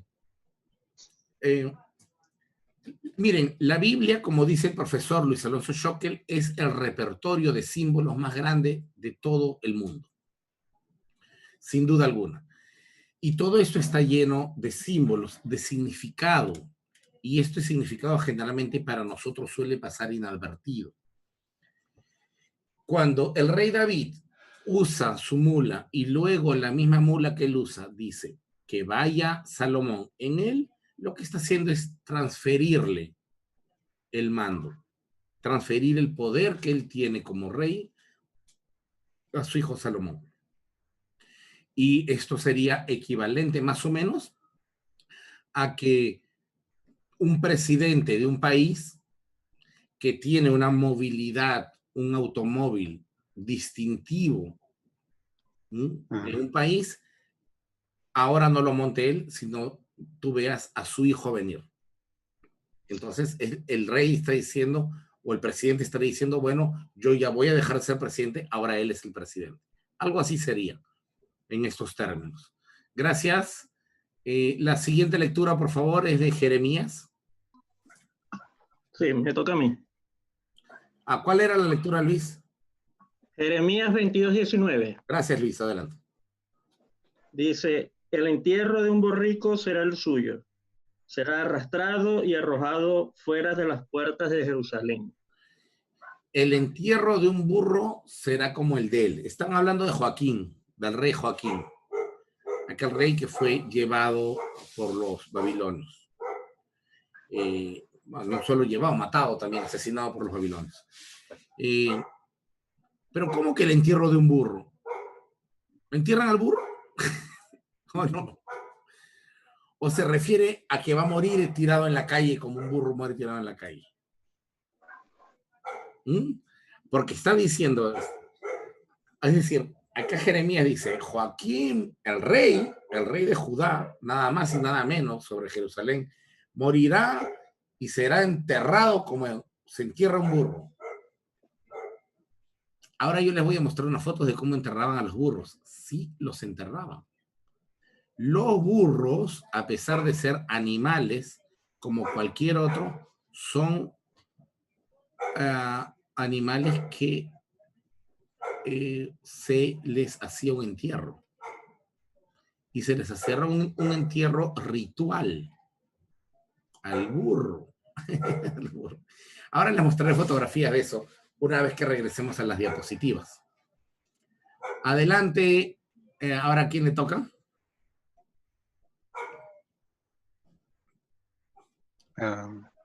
¿Fernando? Sí, Zacarías. Zacarías, Dice, capítulo 9, versículo 9. Claro.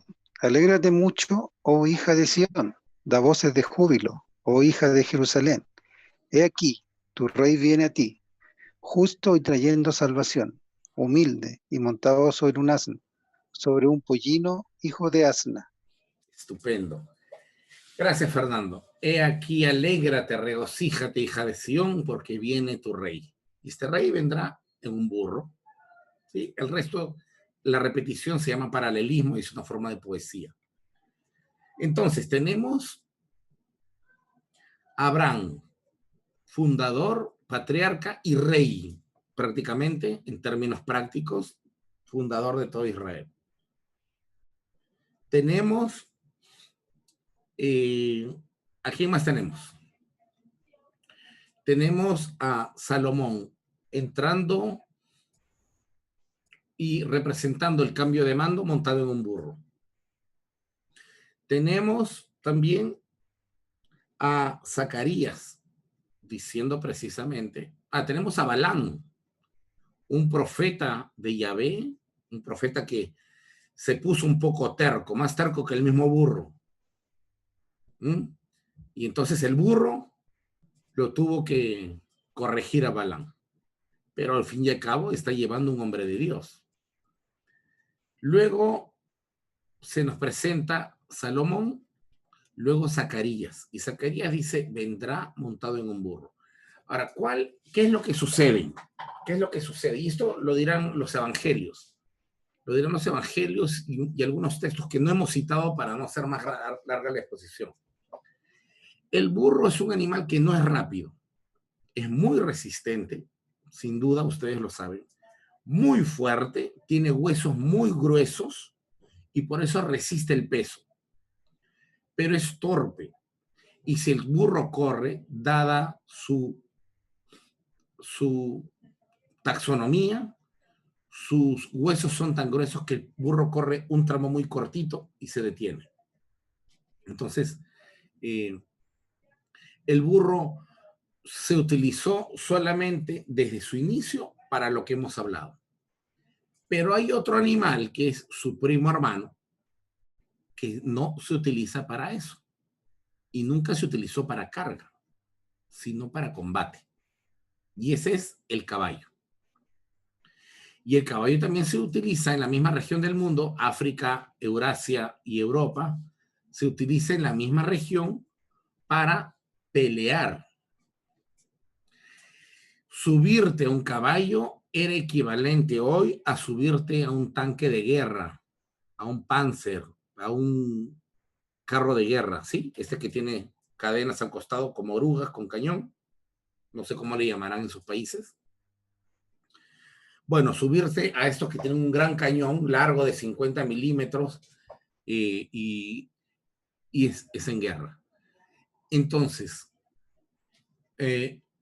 ya desde la época antigua, porque el caballo también ha sido domesticado hace muchísimos años, casi al igual que el burro, pero el caballo tenía uso militar. El caballo, si tú veías que alguien, si tú eras de un pueblo y veías a alguien que viene en caballo, eso era un mal presagio, porque está viniendo armado, está viniendo a hacerte la guerra. No, pero y si quizá querían ir más rápido, usaban camello. Después de la domesticación del camello, el camello es un animal enorme, más alto que el caballo, y es rápido en sus zancadas, porque son zancadas largas, y además el camello corre. De hecho, en Medio Oriente hay carrera de camellos, para que hagan sus apuestas. Le voy al camello número 4, el número 5. Entonces, pero la única manera en que venían a representar o que venían de manera amenazante era cuando venías en un caballo. Entonces, el profeta y los demás entienden eso. El rey que quiere representar que viene trayendo paz, no va a venir en caballo, porque el caballo se usa para la guerra. Y el burrito viene de Dios. El burrito trae productos. El burrito trae prosperidad. Entonces, ¿en qué se monta el rey? En un burrito. Porque el burro viene de Dios, porque el burro trae prosperidad, porque el burro te trae a las familias con las cuales está bienestar. El caballo trae muerte, guerra, pelea, batalla. El burro trae no. El burro trae vida, comida, alimento, paz. Entonces, por eso que los hombres de Dios, profetas, y los reyes que se creen hijos de Dios, todos usan burro. No solo en Israel, fuera de Israel también. Usan burro por lo que significa. Entonces, ¿qué dice Zacarías? Ya vendrá Jerusalén para ti un nuevo rey. ¿Cómo vendrá? Montado en un burro. ¿Qué significa eso? Que te traerá paz, prosperidad. Y precisamente será, como veremos en la última parte que ya estamos por terminar, el símbolo del burro llega a ser eso. Y por eso que Jesús de Nazaret, cuando entra, como leerá ahora Jorge, entra en un burro, no en un caballo, no en un camello. Por Dios santo, en esa época hay caballo y camello. Jesús sabe lo que hace cuando entra en burro, porque él pertenece a esa cultura. Ok, entonces, la siguiente lectura, ¿de quién es? Es mía. Adelante, Jorge. Lucas 19:30 dice, diciéndoles, vayan a la aldea que está enfrente, en la cual al entrar encontrarán un pollino atado sobre el cual nunca se ha montado nadie. Desátenlo y tráiganlo. Estupendo. Aquí Jesús le dice a sus estudiantes, vayan, tráiganme a ese burrito que está ahí amarrado. Es un burro que nadie ha montado y yo entraré allí. Esto es eminentemente simbólico, ¿no? Acá hay una carga religiosa. ¿Lo hizo Jesús en la vida real o no? No lo sabemos.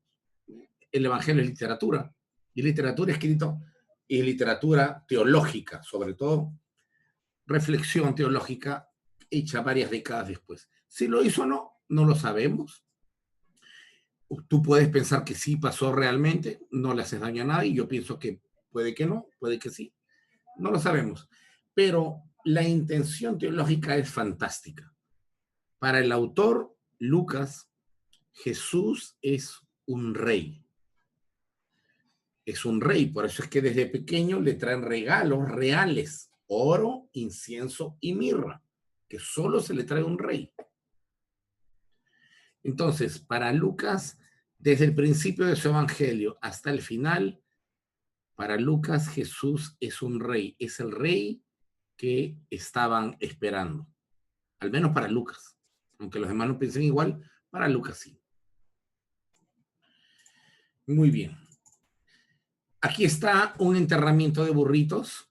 Miren, como ven, se cavó una zanja y los burritos se han dispuesto, es decir, se han acomodado de una manera particular. No están tirados así nomás como, bueno, ya mete este animalejo que se murió. Están bien acomodados de una manera simétrica, como pueden verlo ustedes ahí. Aquí hay otra foto, miren. El burro es, junto con el perro, el único animal, los dos únicos animales que experimentaban o que eran objeto de enterramientos rituales. El burro porque es divino y el perro porque se consideraba que su saliva era curativa. Y con esto vamos a terminar. El significado simbólico y ceremonial del burro. ¿Qué es lo que hizo al burro tan significativo y lo que lo hace tan importante en la Biblia? El burro tuvo una relación con la humanidad que lo distinguió de los demás animales domésticos. El burro sirvió no solo para ritos ceremoniales y trabajo agrícola, sino también como animal de transporte. Estas amplias y variadas funciones del burro en el medio nómada y pastoril del temprano Israel, perdón, aquí me faltó una mayúscula, fueron factores significativos en el establecimiento de la sociedad simbiótica entre humanos y burros. Ambos se necesitaban. Al menos el ser humano necesita al burro. No sé si el burro necesitaba al ser humano, pero el ser humano sí al burro, porque no había manera de que nosotros con nuestra fragilidad carguemos por largos tramos cantidades tan grandes de peso. Entonces, hubo una simbiosis. Yo te cuido, te alimento y tú me sirves. Y el ser humano, de alguna manera, agradecía los servicios del burrito, tratándolo bien, al menos aparentemente eso sucede. Incluso le dan un funeral importante, o al menos singular. Hacen estatuillas de él y se la dedican a los dioses. Dios, protege a mi burrito, porque es mi burrito, pues, protégelo. Para mí es muy útil, para el agricultor era muy útil, así es que lleva imágenes de burritos a la divinidad. Esto causó que el burro tenga un lugar único en el mundo bíblico. Único en el mundo bíblico. El burro, al cabo de algunos cientos de años, se transforma en un agente divino, único, que transporta a los reyes y a los profetas, y que incluso puede hablar por permiso de la divinidad. De tal manera, distinguidos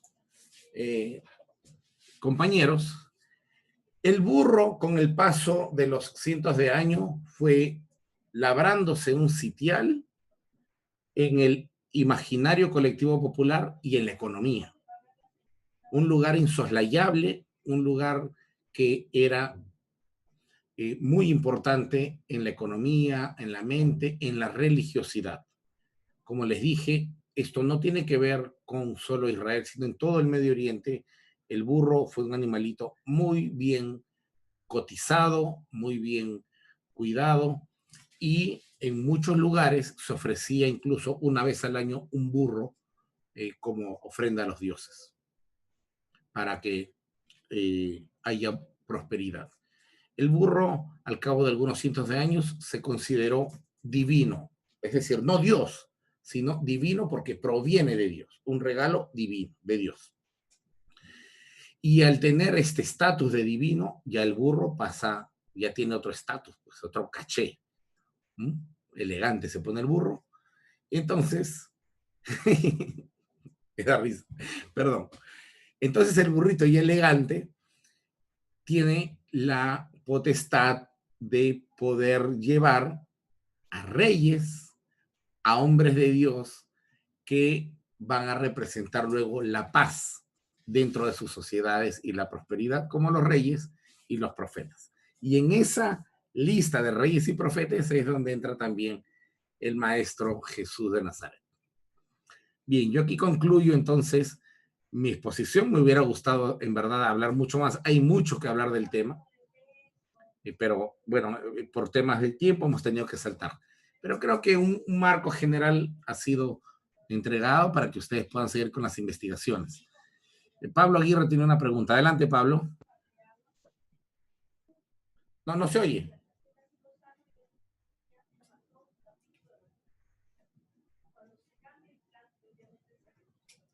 No hay audio. Pablo está con un micrófono. No sé si quiere cantar Mi burrito sabanero o si, o si realmente quiere intervenir. Pero no se oye, querido Pablo. Ok, no hay problema. Entonces, hay una pregunta más de nuestro querido pastor Cristian de El Salvador. Adelante, pastor Cristian. Sí, se puede considerar, profesor Zacarías 9:9, como una profecía, un anuncio hacia el futuro.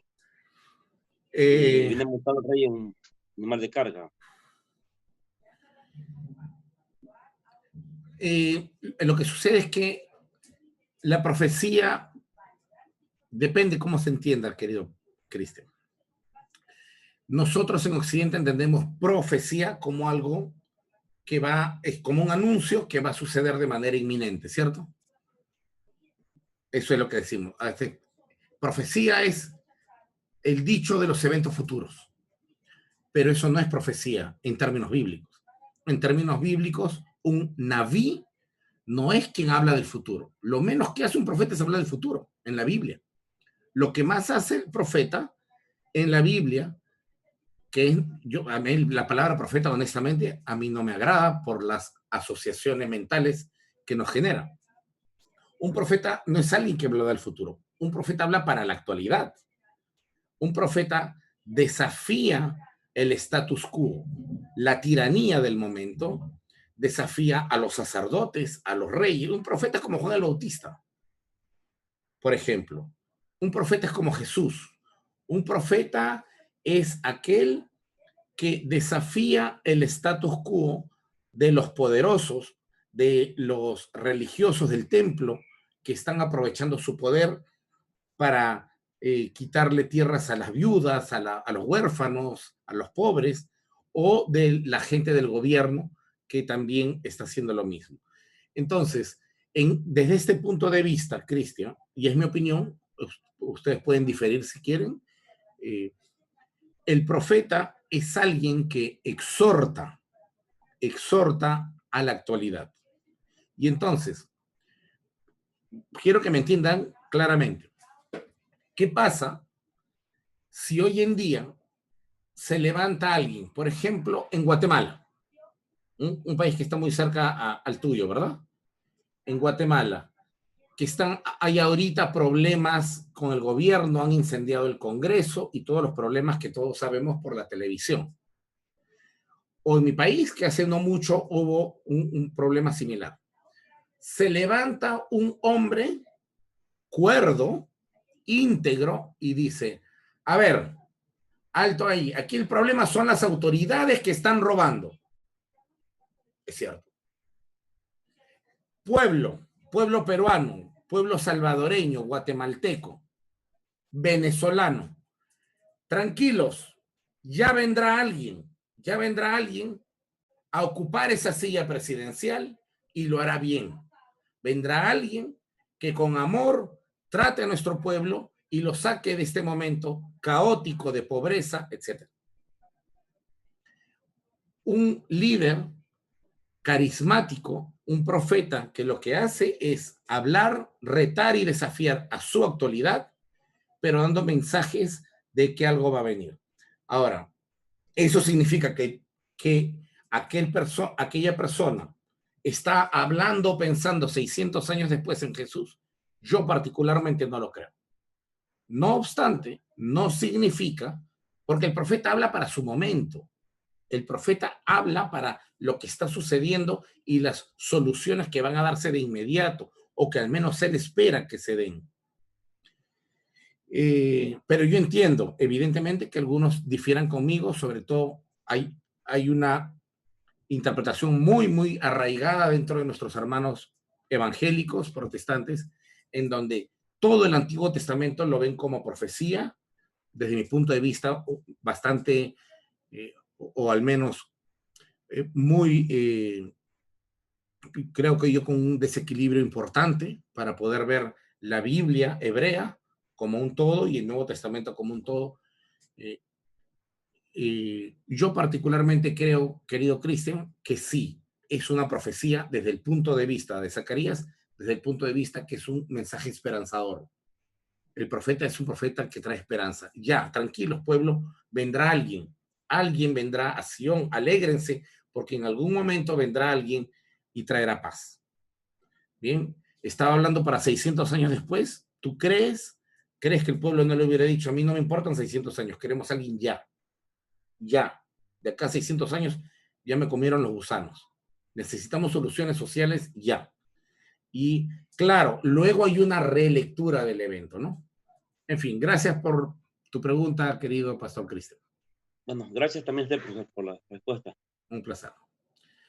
Bien, entonces, una última intervención y con eso cerramos. Nuestro compañero Francisco Calvillo desde Estados Unidos. Adelante, Francisco. Sí, buenas tardes. Una observación o pregunta. Mi duda es si hay alguna literatura antigua donde se mencione de algún personaje que por malicia haya tratado de hacerse pasar, ya sea como un heredero a un reino o profeta.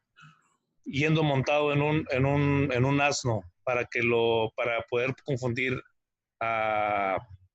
con sus intenciones, ¿verdad? De confundir a cierta gente. Sí, hubo uno, pero no recuerdo el nombre. Bueno, si... Pero sí hay uno, yo lo he leído.